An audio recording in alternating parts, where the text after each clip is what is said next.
Hey, what's up? Brandon here. We're going to jump right into episode number 22 of the Business for Breakfast show. Today's going to be all about installing Facebook pixels for remarketing purposes as well as creating lookalike audiences. So I appreciate you for watching today. Let's get right into it. As you can see, we are inside of my Facebook Ads Manager. Now, there's a lot of things that are going on with Facebook these days, and we want to do is maximize every single person that visits our site. So how do we do that? Well, the best way, and I was talking about this with a couple people in my private group, is that we want to be able to retarget and we want to be able to create lookalike audiences. Now, retargeting is just basically putting a pixel, what we call a cookie, on, basically tracking somebody whenever they visit a specific site so that we can remarket to them on future campaigns. Now, the benefit of this is understand that if you have somebody that sees your ad or, clicks through your link to see your site and they don't purchase, they don't give you their information, or better yet, they do give you their information, but they don't buy.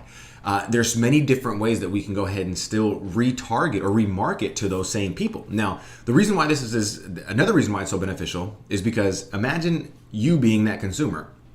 You clicked through, you went to that site for a specific reason. Well, the biggest reason is most likely because you thought that they had a solution to your problem.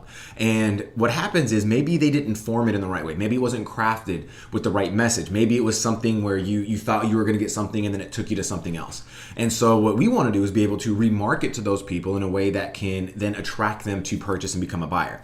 Now, how do we do that? Well, we want to hit them from a different angle. So if you look at this today, we're going to go into where to find pixels and then how to install them. And it's really simple. So if you go down into your ads manager, so let's go ahead and start on just, going to Facebook, open up your Facebook account. You're going to want to hit the drop down menu up at the top right, and you're going to want to go to manage ads.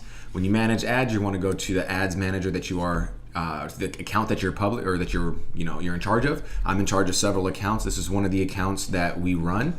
And if you could see, you're going to go to this top left where it says ads manager in the drop down, and you're going to go to pixels. And now when it goes to pixels, you can see that we have pixels installed for retargeting campaigns. Now this allows us to see how many people have visited our site and as well as remarket to them. So all you're going to do, so as you can see, we already have pixels. You only get one pixel per account. Okay, so every person that has a Facebook account is only going to get one pixel.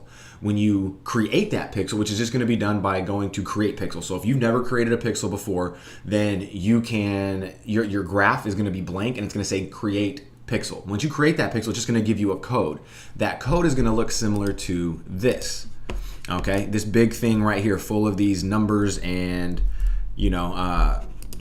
just a bunch of these numbers, right? This is the code. So what we want to do is we want to copy all of that and we want to take that to the site that you are looking to have people or traffic sent to. So for us, let's say that for a lot of the stuff that we use ClickFunnels. Let's say we wanted to retarget this. So anytime you place a pixel on your site, you're going to want to do it on the page that you want to make sure that they visited. So if you are, creating a lead page, right, and you have them sent to a thank you page, well, you might want to retarget people who have visited your page, and you might want to target people who had actually given you their email address but did not actually purchase from you or go to that next step. So in this instance right here as an example, we have an opt-in page and a thank you page. This is a basic lead capture page, okay, lead capture funnel. What I'm doing here is I'm using a PDF to attract Tony Robbins fans to give me their email address, and then I'm going to remarket to them new ways to build their business using mindset principles that Tony Robbins teaches, right? So it's a way for me to bridge these two communities together into my consulting business so that we can then in turn create clients. So if I wanted to retarget to people, it would make more sense for me to retarget to the people who had given me their email address. So in order for that to take place, I have to go through the thank you page. That thank you page, if you could see, I have variations of each, and we would go to edit page, or you would make sure to get to your, wherever it is that your coding needs to be placed. So if you're on a website, it's between your header. So if you go to your, if you're in a site builder, then you would go to tracking codes. Okay, and as you can see, I have my pixel in here already. I have a pixel for leads. I have a pixel for page views. Okay, so I'm tracking page views and I'm tracking leads. So I get to remarket to these people using Facebook's remarketing featured. So if I were to go back into my ads manager, I would take that conversion, right? I would take this pixel right here and I would add it into there. Now, if I wanted to create a conversion pixel, right? So if I wanted to say track actual conversions, right? Leads or sales or purchases or anything like that, then I would go to create conversion. But this right here is a pixel code so that we can know how many visitors have gone to our page. Okay, the more people we know about, the better we can retarget. So then after I have that first pixel installed, now we want to basically track conversions with standard events, okay, or custom conversions. Each of these are fine, but let's start with the most basic, which is the standard events. Here, all we're going to do is we're going to take the piece of code that applies to the conversion that we're looking to, our outcome. So are we going to look to, are we looking to track viewing content? Are we looking to track searches? Are we looking to track purchases or, add to carts? Are we looking to add to wish list? Okay, initiate checkout, purchases. And as you can see in purchases, you can actually assign a dollar amount so that you could track the income that your campaign has actually generated. And so for this one, I would create the Facebook track lead. So I would take this little piece of code, this little itty bitty piece of code, and I would put that into here. So as you can see, it's right here, right? So this code right here was not a part of this big part right here. Okay, as you can see, it only has the page view, okay, where it says track page view. So here, as you can see, track page view. So what I did is I inserted this little piece of code, this little snippet into this code so that now Facebook understands that I want to track those conversions specifically. And then what happens is you're going to see that on our home page, when you go to your ads manager, you're going to see that there's 63 conversions, okay? And as you can see, that is the way that I set up the campaign. So I'll get into that later. But we have 63 conversions and it's costing me 97 cents per conversion, meaning I'm paying less than $1 per lead. Okay, now if you're paying less than $1 a lead, that's really good, okay? Because we got to understand that only a certain amount of leads is going to lead to a client. So if I'm working at, say, a 1% conversion rate, then it's going to take me 100 leads. So that means I'm going to be paying $100 to be able to accumulate or to generate one client. Okay, that client could be, a custom product client. It could be a annual coaching client or consulting client. What happens here though is I'm paying less than $1.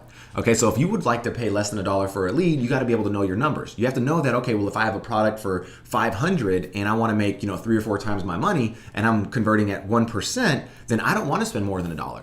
You just can't, not if you want to reach your goal. Now, if you're okay with 2 to 1 on your return, then you could spend up to $2.50 per lead, right? Just using that as an example. So now that we have those numbers all the way complete, okay, now what we want to do is make sure that we understand what kind of campaign to create. So if you ever want to create a campaign, you're going to want to go to Power Editor. And as you can see right here, there's a multiple number of campaigns, okay? And the amount of the type of campaign is going to be, so you go to Power Editor and then create campaign. And as you can see right here, there's clicks to websites, there's desktop engagement, there's, all of these different kinds of campaigns. Website conversions is what you want to do 90% of the time, unless of course you're raising like local awareness or you're trying to do a local workshop or something like that, or possibly maybe a mobile app install if you're creating one of those. But most, like 90% of the stuff that you're going to do is going to be done in website conversions, and that can only be done if you actually have the pixel created and installed correctly on your site.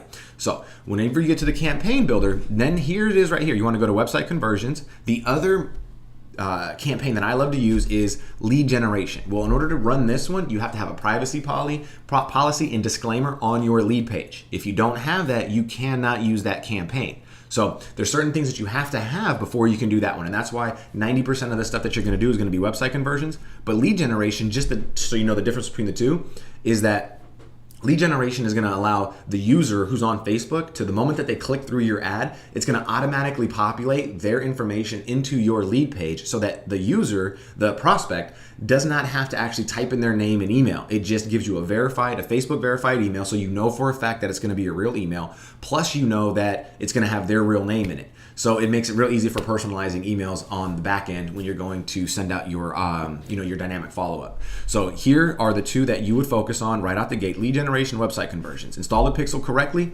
and you're on your way. So how do you know if the pixel is installed correctly? Well, let's take a look real quick. I'm gonna give you a quick tip and a tool to make sure that they're going correctly, okay? Now I'm gonna go to the website that I created that I'm looking to retarget the traffic from, right? So reawakenthegiant.com. And here's that lead page, okay? Same lead page that is right here, okay? So let's go ahead and exit that just to give you a quick overview. So same page. So let's go ahead and enter the information. Okay. Now, as you can see, there's a little piece, there's a little icon up here. It says Facebook Pixel Helper. You can download that from the just Google Facebook Pixel Helper. It'll take you to a Chrome browser download. Download that Facebook Pixel Helper so that it is in your browser, okay? So that's up here in your computer so that every time that you go through, watch what happens here. You see how there's no numbers here? Okay, there's no pixels found on reawakenthegiant.com because I'm not tracking anybody who visits the site. I want to track people who actually give me their email address because that's showing me that they're really interested, okay? And I want to retarget the ones that did not become a client with future offers. So here, I'm going to go ahead and put the add fake because this is a great way for you to recognize the fake ones so you can just keep on testing your page. So here it's going to come there, and now let's check out what happens. Okay, so here, as you can see, now there's a number 2. Now it says pixel loaded successfully, Facebook pixel loaded successfully. You can check the event log, and now this one lets you know that this is a page view, which is automatically included in your pixel from Facebook, okay? But the added special conversion is this one right here where it says track lead. Now we know that it is tracking the lead, and it also tells you your load time, okay? So it takes 32.38 milliseconds to be able to get this page loaded.